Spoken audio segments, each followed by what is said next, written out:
BSNL এর লক্ষ লক্ষ গ্রাহকের সিম কার্ডের ডেটা চুরি, ব্যাংক অ্যাকাউন্ট খালি হয়ে যাওয়ার ভয়। বড়সড় সাইবার হামলার শিকার হয়েছেন লক্ষ লক্ষ বিএসএনএল ব্যবহারকারী। টেলিকম কোম্পানির 278 জিবি ডেটা সহ একটি ফাইল হ্যাকারদের কাছে পৌঁছে গেছে। এথেনিয়ান টেক এর থ্রেট ইন্টেলিজেন্স রিপোর্টে বলা হয়েছে, কিউবার ফ্র্যান্ড নামে এক হ্যাকার এই সাইবার হামলা চালিয়েছে।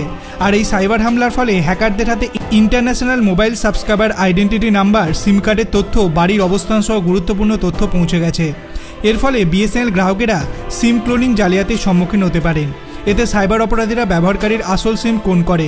এর জন্য হ্যাকাররা অরিজিনাল আইএমইআই এবং অথেন্টিকেশন কি ব্যবহার করে। এতে করে হ্যাকাররা ব্যবহারকারী নাম্বারে আসা মেসেজ ও কল রিসিভ করতে পারে এবং ব্যাংকের তথ্য চুরি করতে পারে। এছাড়া এই ডেটা ফাঁস বিএসএনএল ব্যবহারকারীদের গোপনীয়তাও নষ্ট করতে পারে। বিএসএনএল গ্রাহকদের ফাঁস হওয়ার ডেটার দাম 4 লক্ষ টাকারও বেশি। রিপোর্টে বলা হয়েছে, হ্যাকাররা মোট $5,000 বা প্রায় 4,17,000 টাকা মূল্যের ডেটা হাতিয়ে নিতে পেরেছে।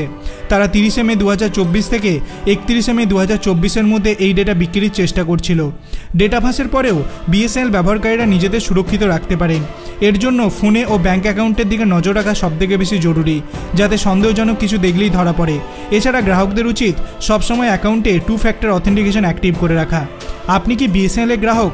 তাহলে আপনি এই খবরটি শুনে কতটা ভীত হয়েছেন? আপনার অভিমত আপনি কমেন্ট সেকশনে জানাতে পারেন।